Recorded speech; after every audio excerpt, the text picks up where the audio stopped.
Good evening, everybody. This is Beyond the Buzzer for the April Fool's Day edition of the show, April 1st, 2021. I'm your host, Dane Thompson, Check Weeks Night Live here on Zingo TV, which is now known as Blackjack TV.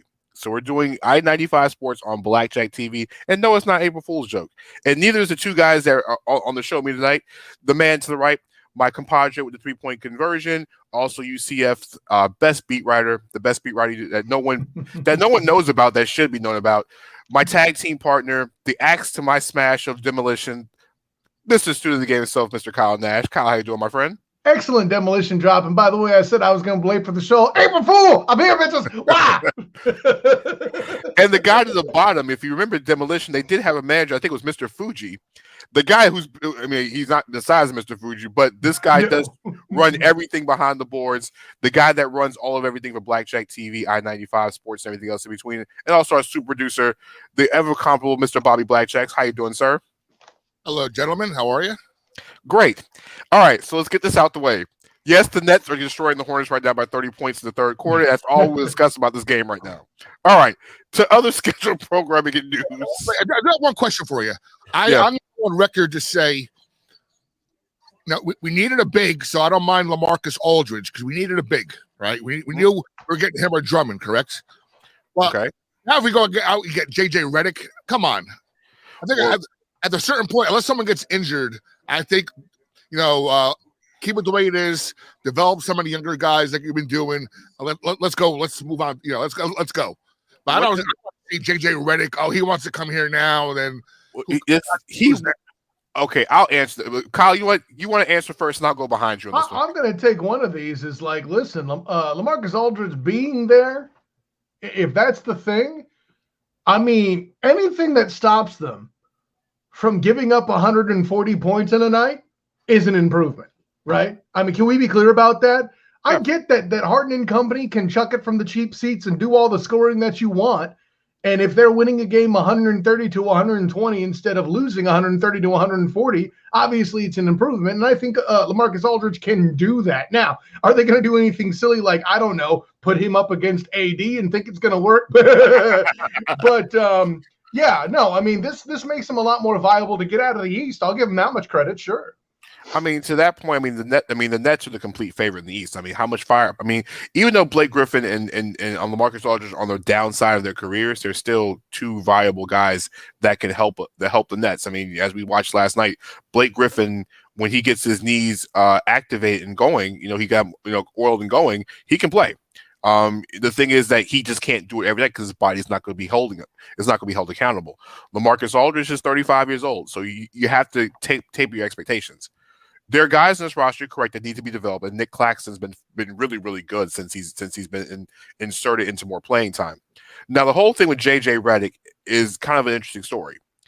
JJ Redick is not the fact that JJ wanted to be in Brooklyn. JJ just wanted to be closer to Brooklyn. His family is in Brooklyn, and they couldn't move due to COVID. They didn't want to uproot their child from school, and they're from the Brooklyn area. He asked the Pelicans back in November, when his kid couldn't transfer schools, to trade him to a team on the East Coast, whether it be the Sixers, whether it be the Nets, whether it be the Knicks, or maybe even the Celtics. Someplace where he is closer to home, to his family and his kids. The Pelicans were willing to work this out, and if they didn't, Redick was going to take a buyout and to go sign with one of those teams. Well, right before the deadline, like maybe 15 minutes before the trade deadline happened, the Pelicans did trade him. They sent him to Dallas. Yeah, which was really bad business. And there's not. I mean, you've heard good things and bad things about David Griffin, but this might be one of the cheaper ones. Yeah. I mean, the guy didn't want to go. And the thing is, if you think Mark Cuban is going to let JJ Redick get bought out in this situation, it ain't happening.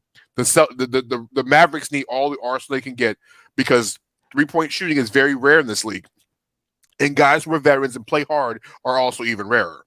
Redick fills all those holes, and you need as many offensive weapons in the Western Conference as possible to go against the bigger seeds. So the bigger teams like the Lakers and the Clippers and the Denver Nuggets, and then no one's talking about Utah Jazz, who are still in first place. Right. You need all the weapons, you need all the arsenal, and to keep all that pressure off Luka Doncic and Kristaps Porzingis for having to score everything and relying on Tim Hardaway Jr., which is no offense, but he is also streaky at the same time. So yes, JJ didn't prefer to go to Brooklyn. He just wanted to be closer to his kids and his wife. I mean, his family. I mean, during COVID, you can't travel to see your family. You just don't have that ability to do that. But to Bobby's question, does JJ Redick make the Nets better in and of itself? I mean, brother, there's one basketball, so no, not really. I mean, you're getting to embarrassment of riches area here, right? I mean, the thing is, though, I mean, JJ Redick would just do what JJ Redick does best. I mean, Joe Harris can't play 45 minutes a night. What's up, Ty? Shout outs to Say It Again Sports. You know, this is the one night that I don't want to see Kyrie's face on the show tonight, all right? It hurts so deep, Bobby Blackjack. Stop it. It's 87-59 right now. It hurts so deep. And the funny thing is, as I'm saying this, in my background, Kyrie Irving is over here laughing at a turnover because they're up by almost 30 in the third quarter. No, I mean, here's the same thing. People think with the Marcus Aldridge and Blake Griffin, you know, how you going to play them? Listen, the net, you can find ways to use JJ Redick. It's not like you can't use JJ Redick. You can't use outside shooting. Sure. Especially when Shamek got hurt 2 weeks ago. I thought maybe, all right, it looked a little gruesome. Obviously, he's back playing today. But when Shamek got hurt 2 weeks ago, I'm like, here we go. He's going to be, you know, high ankle sprain out for the, you know, regular season. Here comes Redick. But, you know, Shamek is playing today, so. Listen, I mean, I wouldn't mind seeing JJ play for the Knicks. The Knicks could always do outside shooting to go Reggie Bullock. I mean, you could look at Philadelphia, him going back to Philadelphia, where, you know, he did great. He loved being in Philadelphia. It's just it's a quick train ride to Brooklyn. Bobby knows the distance between Brooklyn and Philadelphia. It's not the perfect commute, but hell, it's better than being in Dallas. Like, David Griffin, you gotta be freaking kidding me on that one. Also, big shout out to our good friends at Valor, which is at itsvalor.us. Check them out for all things music, movies, gifts, as well as marketing and promotion. And also check them out on the NBA shows because their music has been playing in the background as well. Hey guys, enjoy your show. I'll be here in the background. Kyle, did you watch it? Yes or no? No. To be honest, listen, I'm not prepared for this to actually be a good movie. I just think it's dumb that you think a monkey can beat a walking nuclear power plant. That's all I saw was I did see that Kong did have a sweet right hand on Godzilla in one of the scenes. Oh, so sure. It's a GIF. I mean, I'm not going to say a word. I'm going to get off the screen so you don't see my face when it's going to dictate, but I'll be back.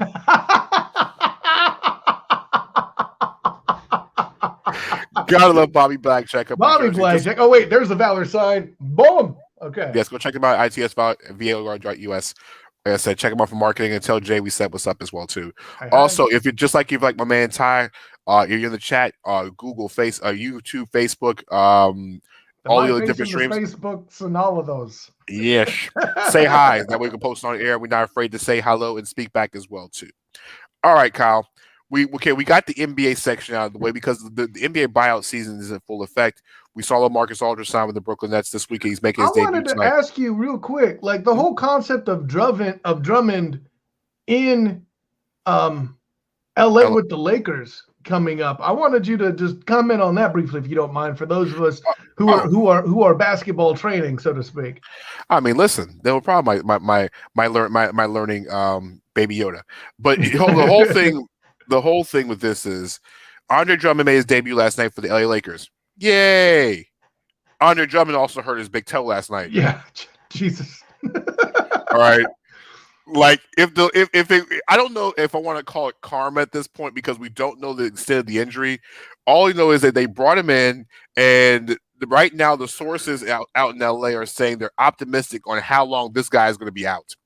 You're already missing LeBron James and Anthony Davis. Now the one guy that you brought in to help out, it has a toe injury. They're hoping, the optimism is that he'll be only out a game or two, which means he'll keep him out the rest of the week. The injury happened when Brook Lopez inadvertently stepped on his right foot, causing the toenail on Drummond's big toe to fall off. Oh God, don't laugh at that. That hurts. Yes. Now the thing with the Lakers is that the Lakers will be playing Friday against Sacramento, and then they have the Staples Center shootout on Sunday before they head over east. Now you expect him probably to sit for the Kings game on Friday, but you're definitely going to need him for the Lakers game or the Clippers game on Sunday. Hopefully that he's able to make the transition on the road trip, because right now the Lakers are in 4th place in the Western Conference. They have a half game lead over Denver and Portland and 4 games up on Dallas. So Kyle, it's very simple. If the Lakers can lose tonight, tomorrow night, or it's Friday night in Sacramento, and even or on Sunday against the Clippers, the Lakers could be in 6th place in the Western Conference. It's interesting. Listen, it's very interesting. All I'm saying is this: if I'm any team in the top 3, if I'm Utah, if I'm Phoenix, I am making sure I am staying far away from the Lakers as possible. Okay, all right, because the Lakers end up as a 5 or a 6 seed. If I'm Utah, I'm tanking at this point. I'm getting to be a 2 seed because I want no part of them in round 2, because that's the part where they're going to be getting Anthony Davis, LeBron James back healthy, and nobody wants that in the playoff series. I'd rather deal with them in the conference finals than deal with them in the second round. That's just me. No, that's a good point too, because at least in the conference finals, he would have had the time to, air quotes, get more tired. But from what I hear what you're saying, anybody who's playing the Lakers in the first round is obviously better off than the second. Duh. I mean, do you try to target that? I mean, if they're 6, that means you're the 3rd seed. You're battling them. You know, that's not a bad place to be necessarily. Listen, I don't want to be one. I mean, I'd rather deal with I'd rather deal with them in round 2 or in the Western Conference Finals than deal with them in round 1. I mean, round 2, because I'd rather, like you say, if you're round 2, yeah, I'm saying round 1. Yeah, because right now Utah's in 1, Phoenix is in 2, Clippers are at 3. So right now the first round series would be Lakers and Denver. Denver can beat the Lakers if Anthony Davis and LeBron James aren't completely healthy. See, that's to be. You're talking about round 2 and stuff already. It's like, Danny, I'm not confident yet. You know what I'm saying? Well, I'll say this: I'm more confident in Denver than I am in Portland. All right, fair, very as much as I love Damian Lillard, and I know I'll probably catch a lot of flack for this, and they made some good moves at the deadline. Norman Powell, among others. Yusef Nurkic is getting back in the lineup after being out with a fractured right wrist. I just don't, because I think the Lakers, they got something in Portland's head in the playoffs. I don't think they can get past that. But Denver, on the other hand, listen, Denver added Aaron Gordon, a guy that's going to defend LeBron James. Yeah. Michael Porter Jr. has been playing at a high level, and Jokic don't have to be the top option. He can just sit back and be Arvydas Sabonis for this generation, just start pinpointing and passing everywhere. And I didn't even mention the fact of the playoff man, Jamal Murray himself, who got paid off the playoffs itself. And it's not like Jokic was bad. He just got hurt. Like, I mean, if both those guys produce again in the playoffs, as they did last year, and they're against a star-free Laker team, that's not a gimme, Danny Thompson. It's never a gimme because, like I said, Denver is the one team that I had picked to win the Western Conference regular season anyway. I mean, I thought they got the best record anyway because I thought the Lakers are going to cruise. LeBron don't care about home court. They really don't. It's the fact of, can you beat LeBron James in a 7-game series? May the force be with you, mother. Beep. That's all I can say. Yeah. You better call Baby Yoda. That's all I'm telling you. That's right. You better call Baby Yoda. That's the only person that's going to beat LeBron James in a 7-game series. Sorry, Bobby. Your Nets ain't doing it either. I don't care how many old all-star washed-up players you get. There's no way if the Lakers are healthy. I felt that. Yeah, no, that was. I don't mind you responding, Bobby Blackjack. I felt that right in this general region right here, my heart. Listen, the one thing with the Lakers in a 7-game series is the fact of LeBron James is still the smartest player in the league and still can adjust. As long as Anthony Davis doesn't have any type of injury in the series with Andre Drummond, the reason why I say the Lakers are kind of hard to beat is because there's nobody on the Nets roster who can guard Anthony Davis. There's not. That's probably the only player in the league that's considered unguardable by the Nets. They can't guard him. You can put KD on him, but Davis is too physical. Adorable. You're gonna put soft ass KD. Oh, man, stop it.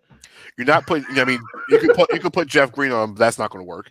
I mean, what player are you going to use? I mean, you can throw a multitude of guys at him. All right, and then LeBron's going to have. Now, mind you, LeBron's going to have to give it on the other end. He's going to be the one that has to guard Kevin Durant in the series. Yes, that's correct. Or what you can do is you can let Anthony Davis guard Kevin Durant. And you put LeBron James on James Harden. Because AD can guard KD. I don't know that I thought about that out loud yet. That's interesting. I don't know what to make of that. Yeah, because you got to think about this. AD is athletic enough to guard him on the perimeter. All right. I suppose so. And Yeah. you got to think AD. If KD's going to shoot, but Yes. AD is almost 6'11", so it's not like it's a difference in height. And Anthony Davis can jump out of the gym as well too. I mean, the question is this: how good is KD's ball fake? Right.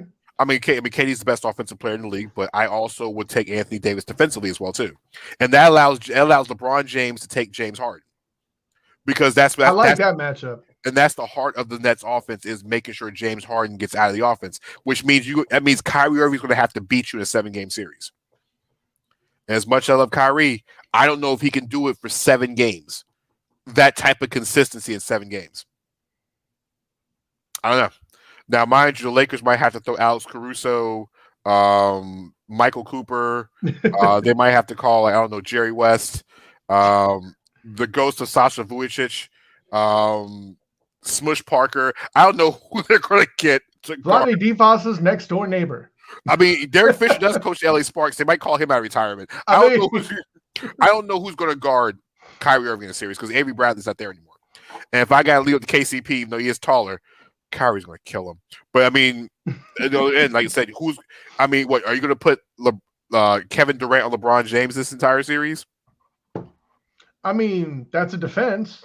I could argue that if you neutralize KD, check that. If you neutralize LeBron with KD, and you put Anthony Davis in a position to where he has to lift all the weight, maybe because he's big, he'll get hurt or something, but he's more athletic.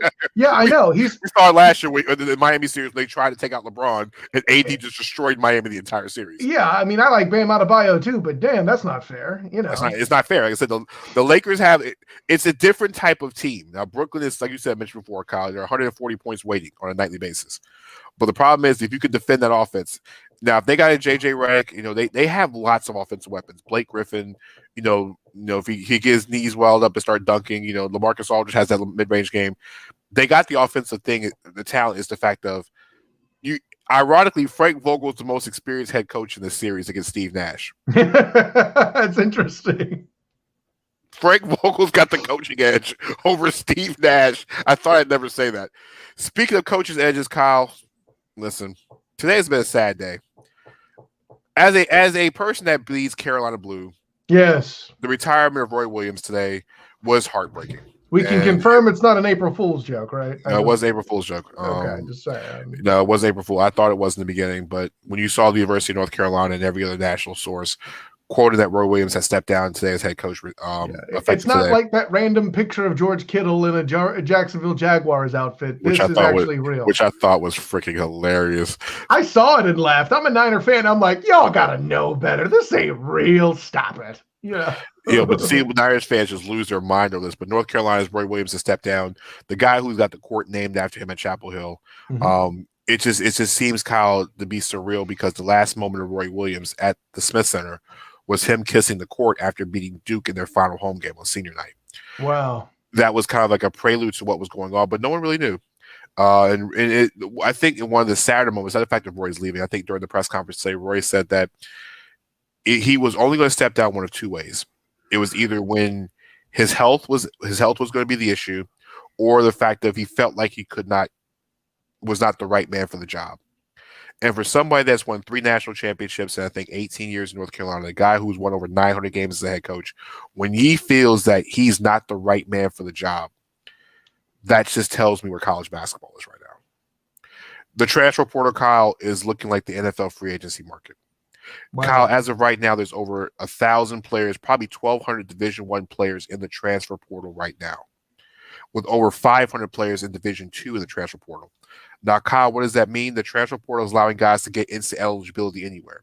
So guys who feel like, Kyle, maybe even back to 10 to 15 years ago, when guys went to college as incoming freshmen, they probably had to sit a year, Kyle. You played college ball. You didn't come right away and start a lot of times. You had to wait because there's probably an upperclassman that's been there, that's better at this point. But now Kyle's come to the point where guys aren't playing. Like, if they can't get playing time from day one, they're out. And this is what's about to happen. College basketball will not look the same next year. I mean, I just watched Jim Boeheim lose 4 guys to a transfer portal hours after being eliminated from the Sweet 16 in the NCAA tournament. As if the Sweet 16. Damn.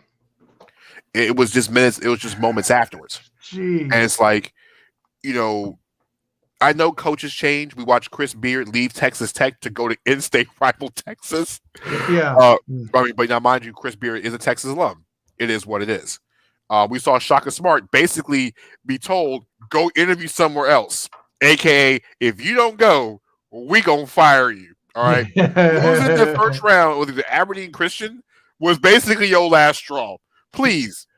That'll be all, Shaka. That'll be Yeah. all. Hi, Precious. All right. Yeah, see, no Kyrie tonight. Thank you, Bobby. No Kyrie. All right.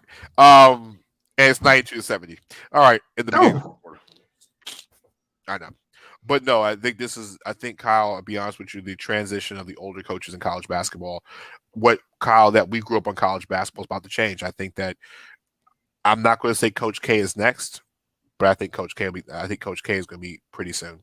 Oh, sure. I mean, listen, his day is coming because of his age alone. But I mean, like, look at it from these guys' perspective. They went from having to find a way to accommodate and evolve to one and done.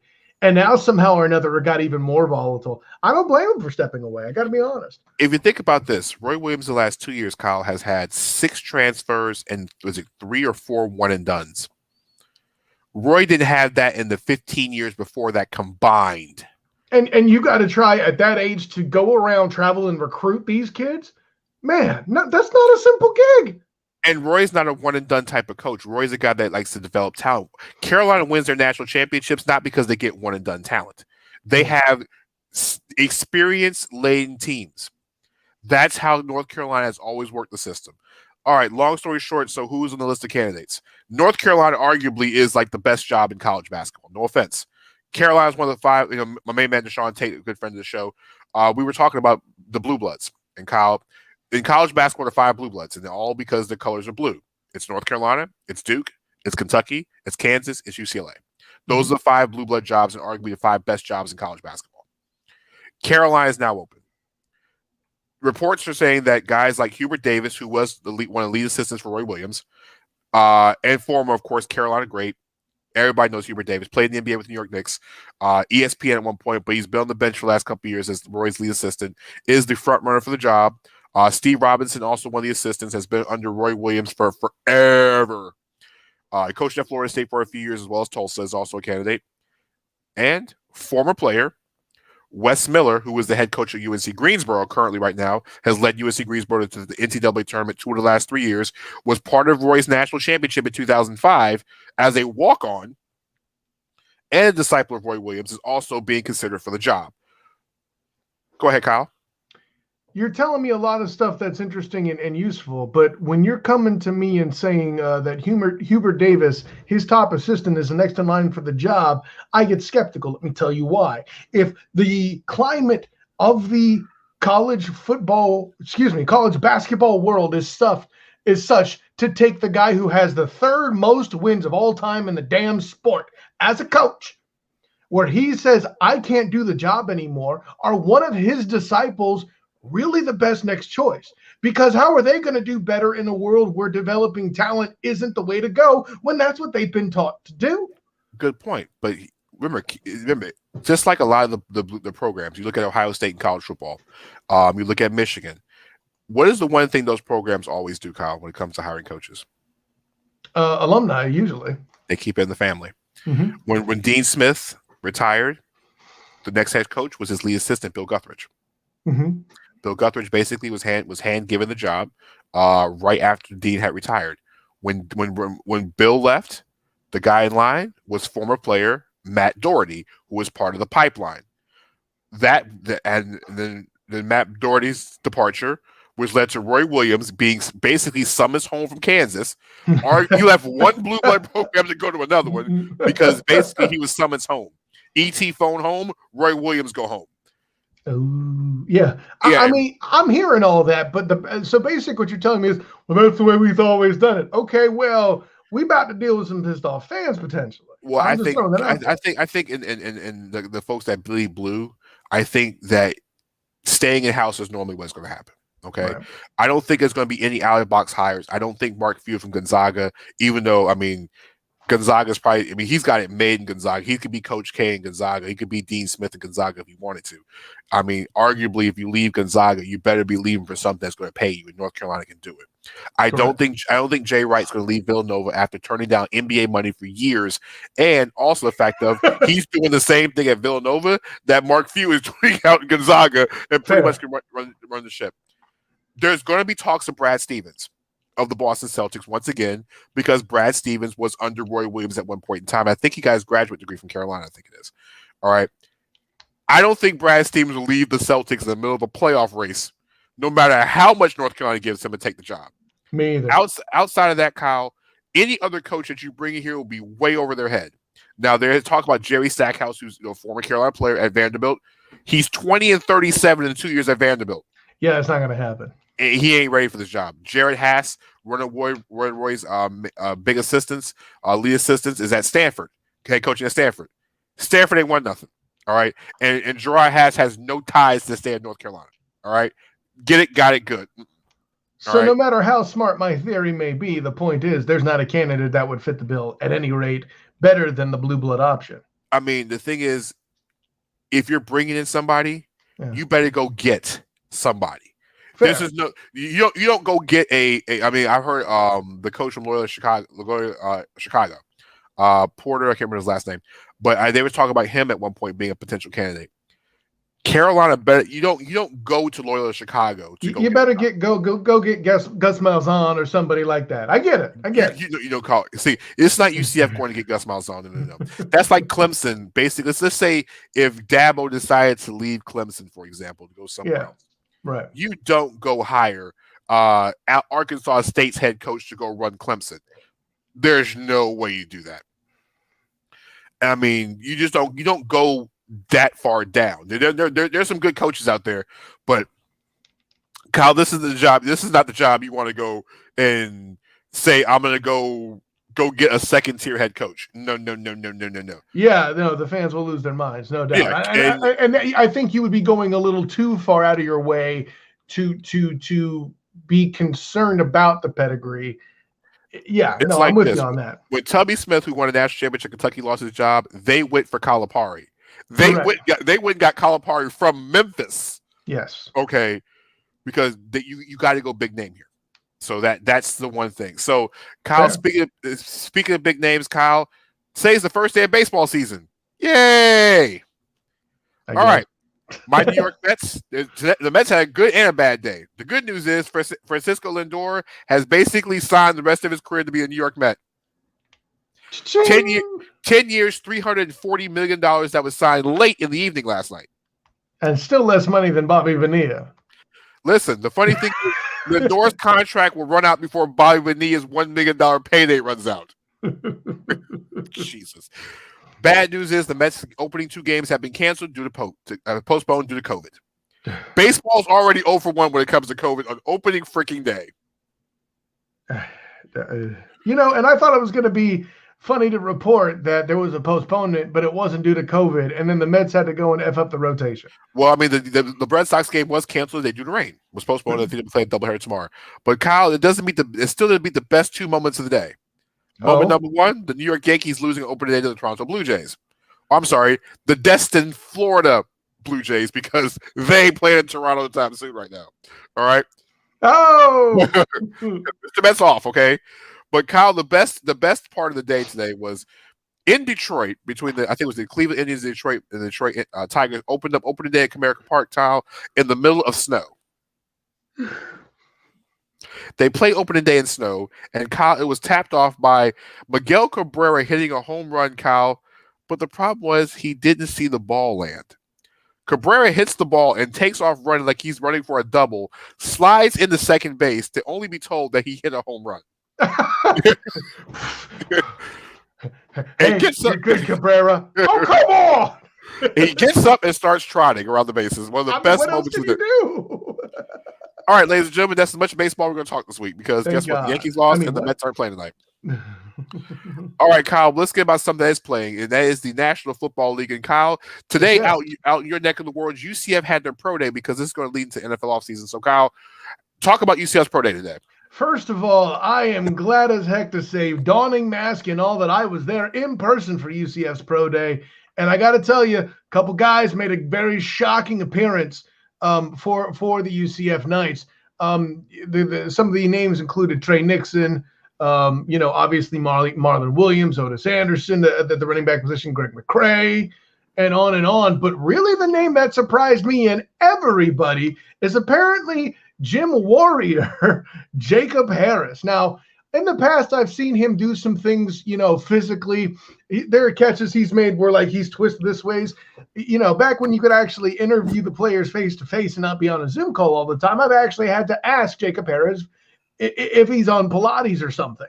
However, when dude comes out at 6'5", 211 pounds, gets a 40.5-inch vert, and then an 11 foot 1 inch broad jump, and then clocks in a 4.39 40, some heads got turned. Now, listen, the guy's had some issues on occasion with drops. There have been times where he would have possession of a ball in the end zone for a chance for a touchdown and just not come away with it. However, in the final game of the regular season against the USF Bulls, or as they call them there at UCF, the West Florida Bulls, cows, whatever. His performance had two huge catches that were simply dominant in the end zone. And basically, I think what it's going to come down to is this, and I actually got an article about UCF's Pro Day coming out tomorrow on the 3-point conversion. That's the number 3pointconversion.com. Plug. And a shameless one at that. Him and some of his other teammates there showed out quite a bit. The only name that I really didn't think did anything, the three names I don't think did anything to really raise their stock as Neville Clark came back out for some reason. Marlon Williams didn't do anything at Pro Day that wouldn't excite anybody up and over and beyond his game film. And Richie Grant, the defensive back, went into this Pro Day being among the top safety prospects in the nation and left it being among the top safety prospects of the nation. However, Tay Gowan and at corner, he had to opt out in 2020 because he actually caught COVID and had a new baby girl at the time too. So he was trying to make sure that she didn't get in any sort of adverse situation. Had to miss 2020. Has some ridiculous stats. I think he gave up fewer than 30 yards or something like that in coverage in 2019.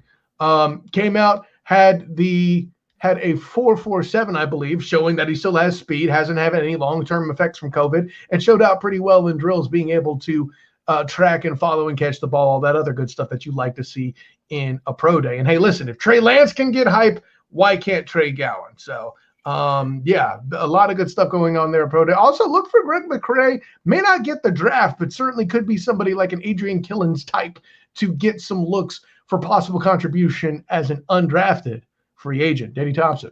I was going to ask you a question about Richie Grant because that's the guy, that's everybody's UCF guy, the guy everybody thinks is going to be the highest guy taken from UCF. What was his 40 time today? Do you know? His 40 time was 4.53, I think. Not bad for a safety. Looked really good running the 3-cone drill. But I think, like I said, he didn't do anything today. The film is where you get him. And his real talent is in starting and stopping and adjusting and being versatile. I mean, I've said before, I'll stick with it. He is, for those that know of Grant Delpit, who is the Cincinnati Bengal who was drafted out of LSU. I actually interviewed him at the Fiesta Bowl a couple years back when he was playing UCF. But this is a guy who can do basically everything, exactly what you want in a safety. If you're looking for kind of a prototype for Richie Grant, for those who don't know, he's kind of a Bob Sanders type. He is everywhere, not necessarily a huge fellow, but definitely somebody who could be everywhere and do a lot of different things. Can he hit like Bob Sanders is the question. Absolutely. This guy can lay some damn wood. I've seen it. And go back and look at what he did to Georgia Tech's quarterback in week 2 of this season. If you want to see a clean hit laid down, it got flagged. It was total horse manure. And I really want to use the other word. Yeah, Kyle Pitts is interesting, but at the end of the day, Richie Grant is going to be a lot more fun to watch as a defensive player because safeties, my friend, are at a premium in the NFL. I love Richie Grant in the second round for the Falcons. That's the guy I would like to have. Second round. I mean, listen, I would love to see him go that high. I We don't should- know that I would put him as a second round pick. Again, Okay. I'm a little worried about the durability factor there, but the Falcons could certainly use him. Yeah. That's no question. Yeah, I mean, maybe in round 3. I mean, the Falcons need I help. like in the round second- 3. I mean, whatever. Listen, do what it takes. Go get. Listen, Richie Grant and Micah Parsons in the draft. I mean, listen, the Falcons are winning. I The mean, Falcons I'll put it this way. When you're talking about guys that could get drafted late, I like Richie Grant in round 3. I'm thinking as early as round 5, and somebody may reach. It's funny. Jacob Harris has been the number 3 receiver throughout his career, basically, because he's either been behind. He's always been behind Trey Nixon, and then he's Davis. either been behind Gabe Davis, very good, or the year before this past season, Marlon Williams, and then J Flash, Jalen Robinson came out and then kind of filled the gap as the number 2 receiver, even ahead of Jacob Harris. But at his size, man, someone's going to take a shot on him and see if they can coach up and get his hands right, try to pull the Tiki Barber on him, see if they can get him more sure-handed. Listen, Could be a hell of a project. 6'5" under 4'4". I mean, you gotta take a look at it. Oh, Les. Yes, Ted. Yes, What up, welcome to the Ted? show.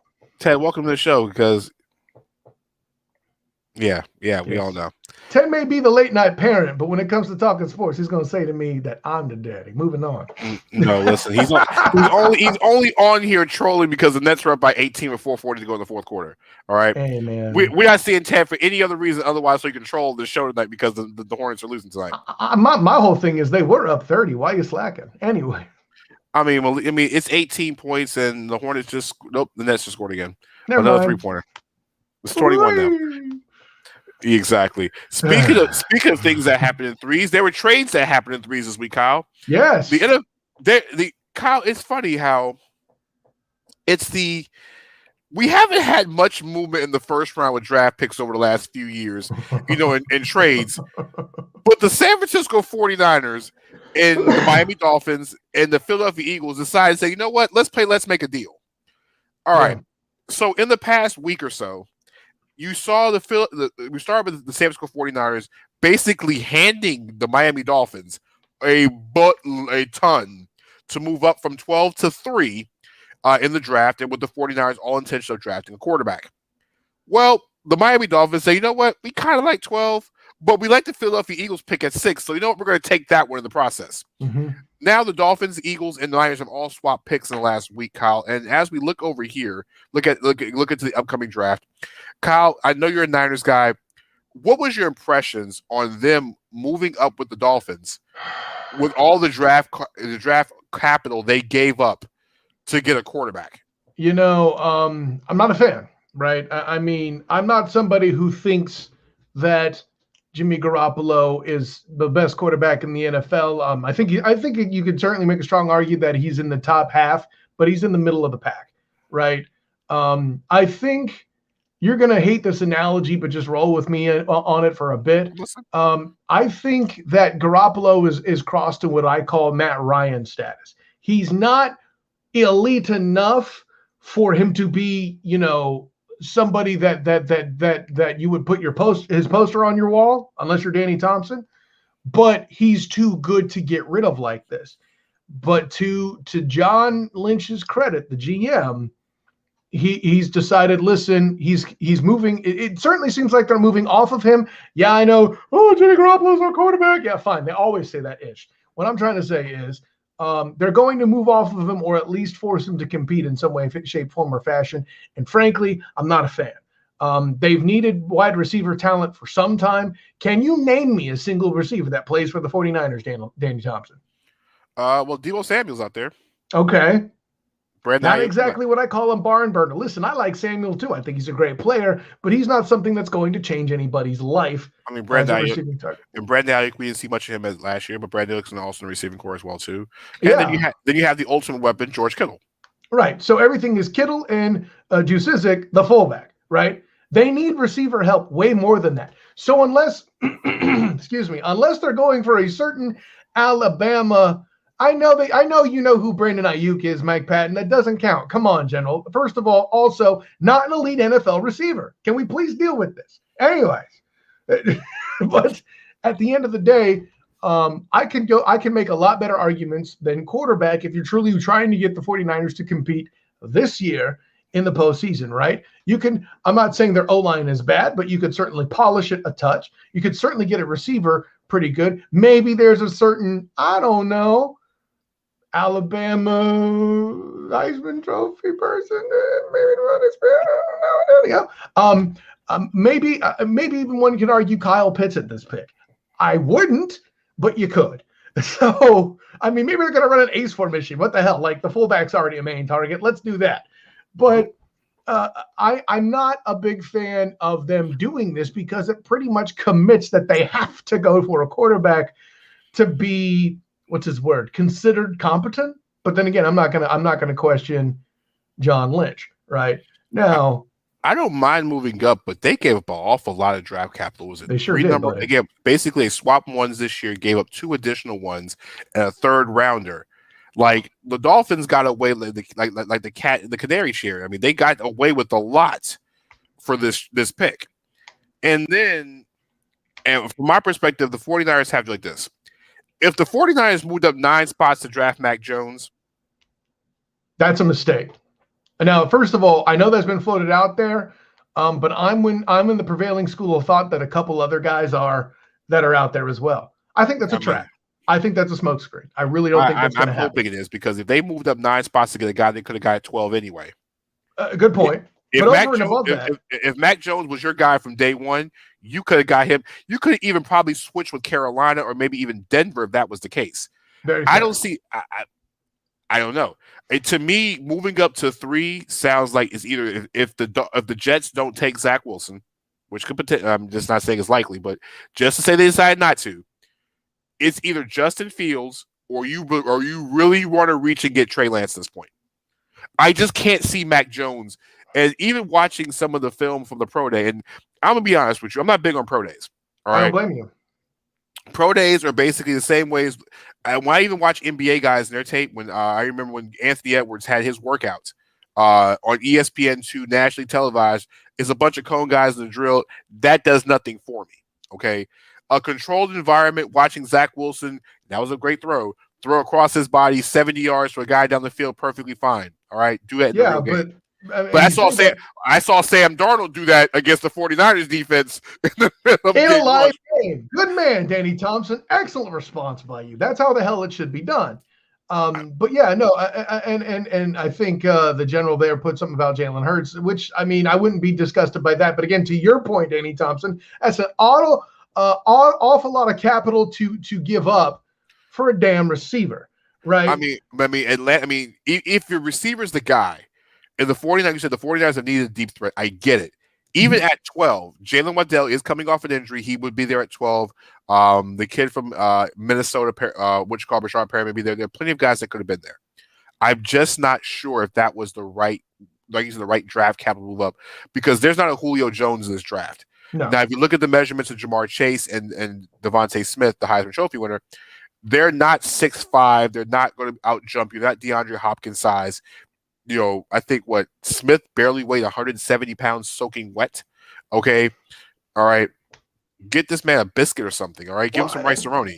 Did they give up all that capital to get a better version of Samuel? I mean, why would you do that? No, because the difference is Devontae Smith is a receiver. Deebo Samuel is a gadget guy. There's a difference. Well, fair, but I mean, size-wise. But let me take you to the big thing of why I don't think it's Mac Jones at all is, say what you will about Garoppolo, right? He performs consistently. He wins a lot. What's the biggest knock on him as a quarterback? It ain't necessarily his accuracy. It's the fact that he can't move, right? Well, I mean, and Mac Jones might move a little bit better. That's not saying much more. So you want somebody. But not like Justin Fields or Trey Lance. Trey Lance. Yeah, thank you. No, I mean, Justin Fields, a Kyle Shanahan offense would just be something dynamic, because Kyle's never had a quarterback that can actually move out the pocket. Mm-hmm. Mm-hmm. I mean, listen, like you said, Kyle, they run the ball down the field, play action. And can you imagine they might even start bringing some read options in there just because Fields has that ability. He has the arm strength. He has you talk about the throw that Zach Wilson had. That one Justin Fields had the other day was even more impressive than that one. Fair. Granted, in shorts and against air, but Matt Leinart vibes. Damn, General, that's cruel. But I know Mac Jones was going first overall. I think something else the General mentioned there too is, I mean, at the end of the day, I could say what I want about Capital. If that's the guy they wanted and that's who they pulled the trigger on, and they still, and like, let's say they get back to the Super Bowl to make it 2 out of the past 3 years, what the hell do I know? I don't think that's going to happen. And those first round picks mean nothing at that point. Correct. Speaking of picks, so the Niners decide to go down to 12. I mean, the Niners went to 3. Dolphins go down to 12. Dolphins say, you know what? Let's go back up to 6 because the Philadelphia Eagles don't know what the hell they're doing anyway. The Eagles attempted to move up in hopes of getting a quarterback, which is so Philadelphia Eagle-like. They moved back from 6 to 12. The Eagles have needed a wide receiver for damn near 733 years and have a chance to get one of the 2 receivers, whether might even have the chance to choose the receiver they want, because I don't think Atlanta's going to take a receiver at 4. And the Bengals, I think, need more left tackle than wide receiver. Fair. They could have had Jamar Chase and Devontae Smith at 6, but they decided to move down to 12 and won't get a receiver. And the Dolphins can go right back up after acquiring all that capital and still get the guy they wanted at number 6 in the first place. I mean, with the Dolphins pick, it's very interesting. I feel like, first of all, it depends entirely on what your Falcons do, to be honest. That pick at number 4 is going to determine a lot of ish. I know you, Micah Parsons. I know you want Micah Parsons. And you know what? I'm going to do something I don't often do when it comes to you and your Falcons. I agree with you. I think they should sell the damn farm to get Micah Parsons. Here's the problem. We both going to go on this show. Oh, no, they wouldn't have to. You're right. We're both going to go on this show after the draft. And I think you about to be pissed. And I'm going to be like, I don't think they should do it either, Danny Thompson. But they're going to draft a damn quarterback. And you're going to get pissed. You don't say. Here's the reason why you can't say there's no way. What's the one huge knock that is perfectly legitimate about Trey Lance? The fact that he's raw needs to be developed. Lack of experience, exactly, which makes it very realistic that they would draft one Trey Lance and let him sit. But Kyle, there's one underlining problem. That's called the damn Matt Ryan cap penalty right now. Listen, they can't cut him. It's $48 million. That's why he'd be sitting. That's why he would be sitting. And then Kyle, $43 million the following year. Again, they have basically they're married to Matt Ryan for the next 2 years. All right. Do you hear an argument with that? Does anybody disagree with that? I think the Falcons will go a quarterback. I think they'll go a quarterback in next year's draft. I don't think this is the year for quarterback for the Falcons because Matt Ryan is on the hook for at least 2 years. And Trey Lance, Justin Fields, Justin Timberlake, no quarterback's going to see the field for 2 years unless Matt Ryan gets hurt. I didn't say Justin Fields, right? Is not Justin Fields a former Georgia native? Well, I mean, he's from the area. So, I mean, right. So if you get Justin Fields and your boy, Matt Ryan, starts struggling, fans who aren't as savvy about the salary cap as you or I will start to clamor for him. With Trey Lance, that won't happen. Well, guess what? It doesn't matter if it's Justin Fields, Justin Timberlake, was it Trey Lance, Lance the Cookies machine that sells Sir Lancelot. Sir Lancelot. Lance Bass from NSYNC. It doesn't matter. All right. It doesn't matter. The Falcons ain't taking no damn quarterback. The one thing I worry about the Falcons doing is taking Kyle Pitts. That's one thing I worry about. Yeah, that would be actually. I can make a very strong case that would be even dumber than picking a quarterback. Listen, it's the Atlanta Falcons. The Atlanta Falcons. How are you so sure they won't pick a quarterback?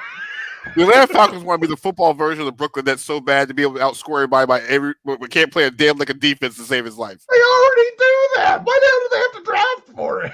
Listen, all right. Hunter Hurst had a good season in Atlanta, but there was some issues. Hunter Hurst wasn't Austin Hooper. That's what it was. All right. Yeah. And Kyle Pitts, listen, if they draft Kyle Pitts, I'd be more worried about Julio Jones' future than anything else. That's an interesting point by you.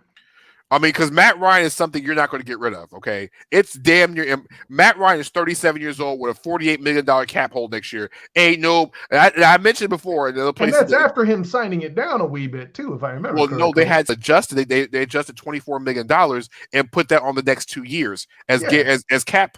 It's $40 million in guaranteed salary with a $48 million cap hold next year. That ain't going nowhere. All right. I know I mentioned it's not. I know I mentioned the show before about Carson Wentz not getting traded, but Carson Wentz was in his 20s. All right. Matt Ryan's 37 years old.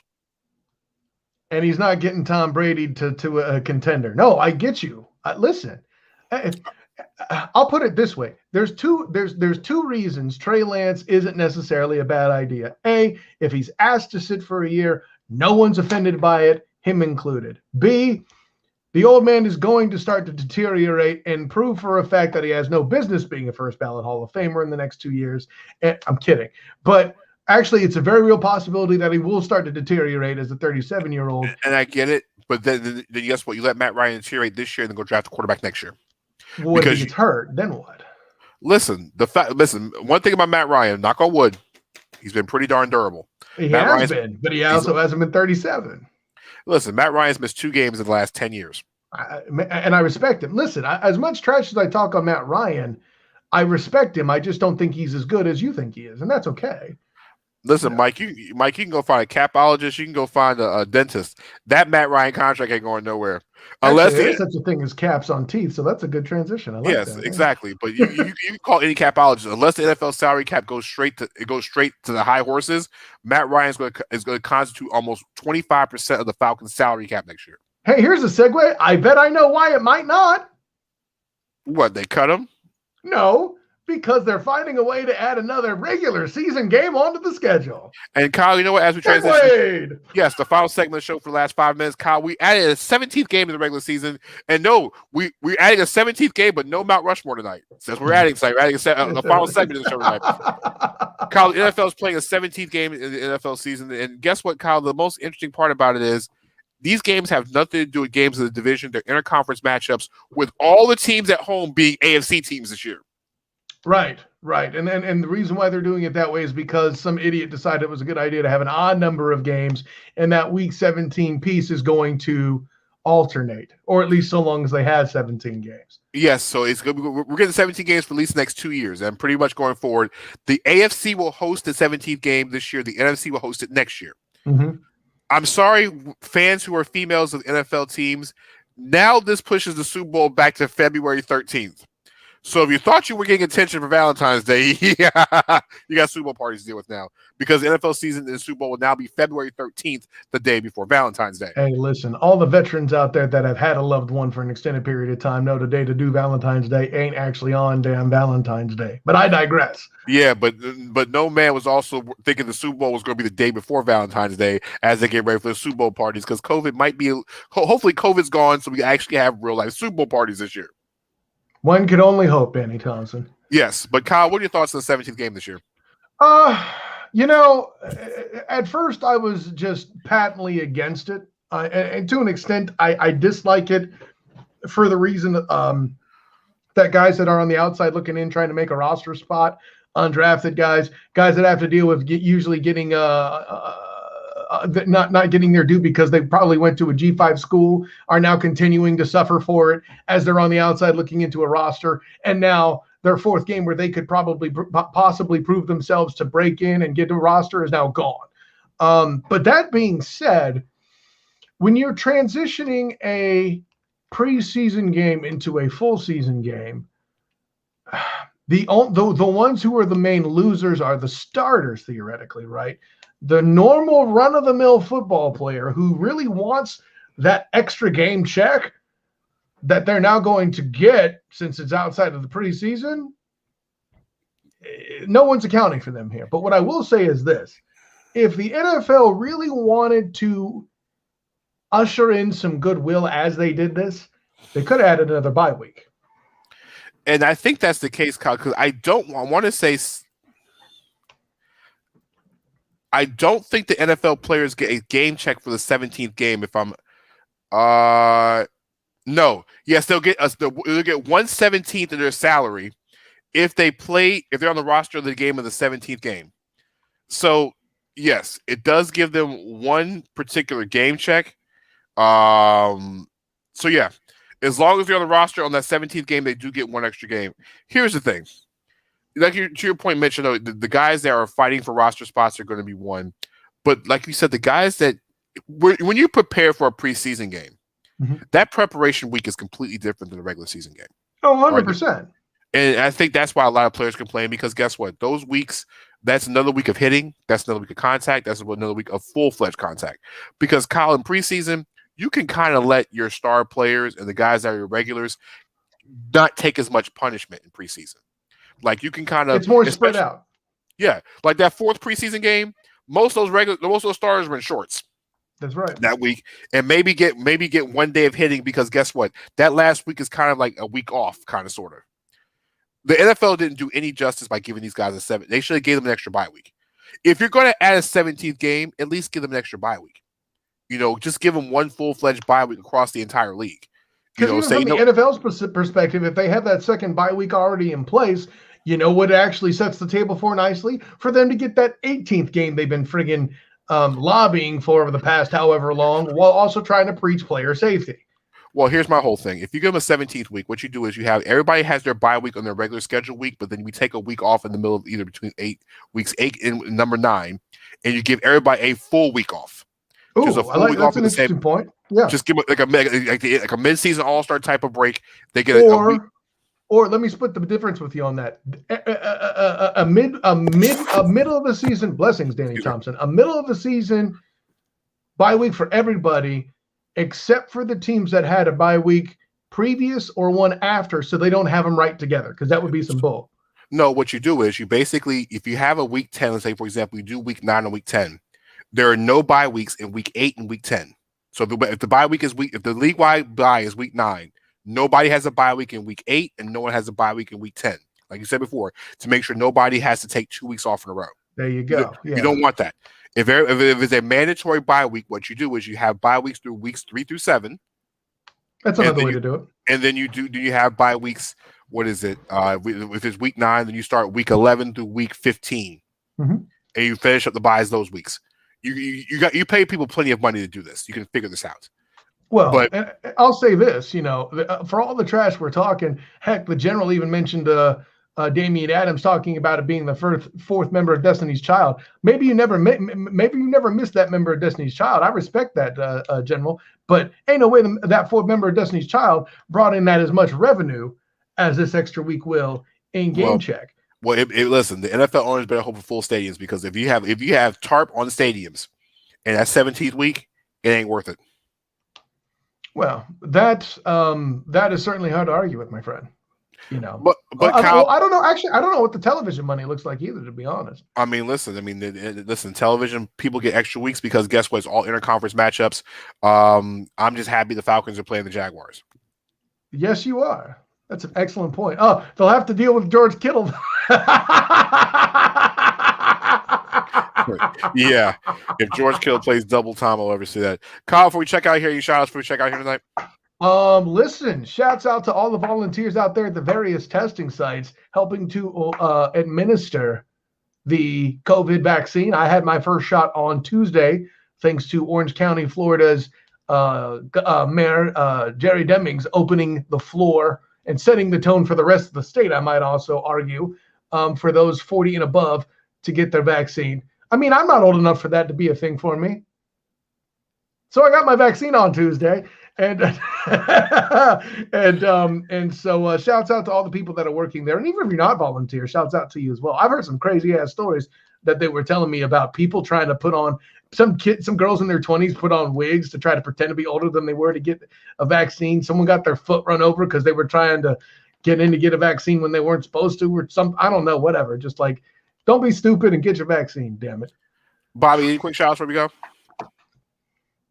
Yeah, real quick, check on our various pages for pay-per-view this Saturday night for Fivio Foreign, our first pay-per-view we're having on Blackjack TV. And I believe Sunday night, 7 p.m., we'll be graced by the presence of Gene Snitsky.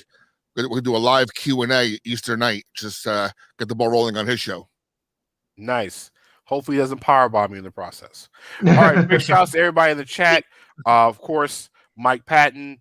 Shouts to the general, most def. Yeah, Mike for stepping through. T-Ray, Precious. I'm not even addressing that person. I was gonna say that person that magically just shows up all of a sudden. Yeah, that guy. Yeah, Late okay. night parent. Whatever. All right. We know what happened tonight. Yes, we know what happened tonight. Congratulations, Brooklyn. I mean, Guess listen, what? he's a late night parent. He should be able to identify what a spanking looks like. Anyways, check out the work of Kyle down at 3pointconversion.com. Like I said, Kyle's got a UCF article. Kyle, I'm not even paying no attention right now. Kyle's got article. Whatever, it was clever. Shut your butt.